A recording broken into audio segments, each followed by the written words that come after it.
नमस्कार, मैं मनीष स्वागत करता हूं आपको अपने इस यूट्यूब चैनल पे। दोस्तों, आए दिन आपको रेलवे में दुर्घटना होती रहती है, वैकेंसी नहीं आती है और रेलवे का मुद्दा संसद भवन में उठती रहती है। तो उसी से रिलेटेड एक आर्टिकल छपी हुई है, इसको देखने की कोशिश करेंगे कि इसमें किस तरीके से चीज़ों को प्राइवेटाइज किया जा रहा है और रेलवे कर्मचारी जो नियुक्त हैं उनको किस तरीके से काम करवाया जा रहा है। आपने हाल ही के दिनों में 2-4 दिन पहले आपने देखा होगा, एक ड्राइवर महोदय हैं, ड्राइवर नहीं कर सकते हैं, लोको पायलट कर सकते हैं, जो कि बीच जगह पे ही ट्रेन को छोड़ के चले गए क्योंकि उन्होंने कहा कि हमारा ड्यूटी पूरा हो गया, अब हम जाते हैं। पैसेंजर गए भाड़ में और अधिकारी गए भाड़ में। मतलब कहने का मतलब ये है कि हम ज़्यादा काम नहीं करेंगे। क्यों करें भाई?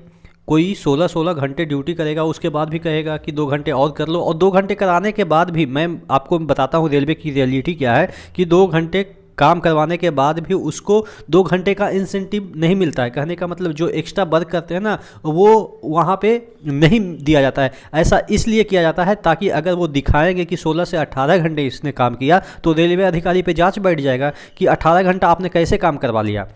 और 18 घंटा काम करवा लिया तो जांच बैठेगा और उसको अलग से इंसेंटिव देना पड़ेगा। तो ये सब चीज़ों को कर्टन करने के लिए, यानी कि इसको घटाने के लिए या ढकने के लिए रेलवे अधिकारी जो हैं वो काम तो करवा लेंगे, आपको पैसे नहीं देंगे, चूँकि उनको भी बचना होता है। तो इस तरह की जो हालात है वो बने हुए हैं। और यहाँ पे देखिएगा और भी जो चीज़ें हैं दे रखी है कि 9 साल में, पिछले जो 9 साल में ट्रेन की संख्या बढ़ गई है। ओबियस है, बढ़नी ही है। जितनी जनसंख्या बढ़ेगी, आप जानते हैं कि चाइना को अपन लोगों ने क्रॉस कर लिया है, तो जनसंख्या बढ़ रही है और रेलवे में जो है वो एम्प्लॉय कम हो रहे हैं और कर्मचारी घटे। देखिएगा यहाँ पे कर्मचारी बढ़नी चाहिए तो कर्मचारी घटे।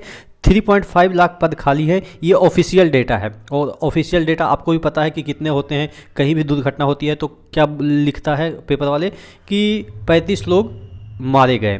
अब वो 35 लोग ऑफिशियल होते हैं और 35 के बाद कितने होते हैं ये आपको ही पता है एक्चुअल ग्राउंड पे। तो कहने का मतलब ये जो 3.5 लाख वैकेंसी की हम बात कर रहे हैं, ये एक्चुअल में 3.5 नहीं है, ये हो सकता है कि 6 लाख भी हो जाए। ये मैं एक्चुअल बता रहा हूँ क्योंकि हर एक ऑफिस में, कोई भी रेलवे के ऑफिस में अगर आप रेलवे एम्प्लॉई हैं, आप रेलवे एम्प्लॉई रह चुके हैं, जो कि मेरा एक्सपीरियंस है, आपने देखा होगा कि कोई भी ऐसा ऑफिस नहीं है जहाँ पे कि जितना संख्या अलॉटेड है रेलवे एम्प्लॉय की उतना है। कोई ग्रुप डी वाला वर्क कम जो है वो काम करवा रहा है, ग्रुप डी वाले से क्लर्कियल का काम करा रहा है, टेक्नीशियन का काम करवा रहा है, या कोई जेई का काम करवा रहा है। कहने का मतलब ये है कि बहुत सारे पद खाली हैं लेकिन ऑफिशियली दिखाया जाता है 3.5।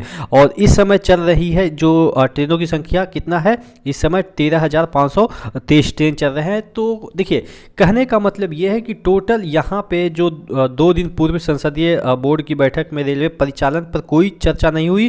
ठेकेदारों को सौंपे गए अधिकतर काम, जो भी काम है वो अधिकतर ठेकेदारों को सौंप दिए गए हैं और वही काम कर रहे हैं। देखिए, इससे क्या होता है ना, बेरोजगारी बढ़ रही है। ठेकेदार में क्या होता है ना कि आप ठेकेदार को 1 करोड़ या 2 करोड़ या 10 करोड़ में ठेका दे दिए।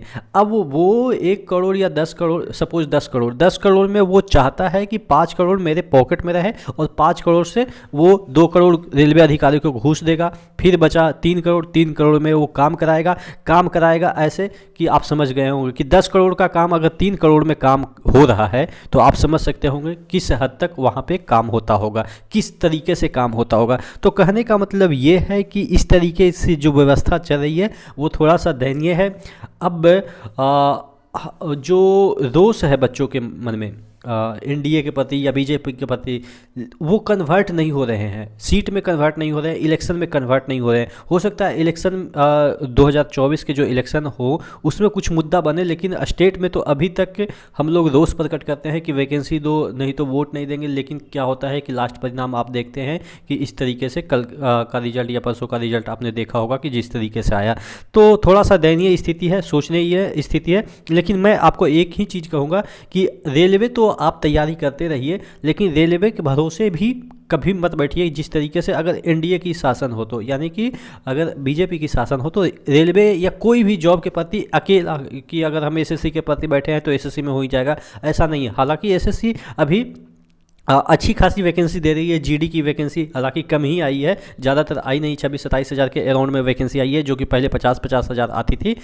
थोड़ा कम कर दी है, लेकिन एसएससी में वैकेंसी रेगुलर आ रही है। लेकिन रेलवे की तो मतलब कि सर से ऊपर पानी चला गया है। मतलब कि कहने का मतलब ये है यार कि आप 5 महीना मैक्सिमम वेट करते थे 2014 से पहले वैकेंसी आने के लिए, मैक्सिमम 5 महीना वेट करते थे कि रेलवे की वैकेंसी नहीं आ रही है तो हो सकता है 2-3 महीने बाद आ जाए। इस तरीके से हमारी मेंटलिटी होती थी।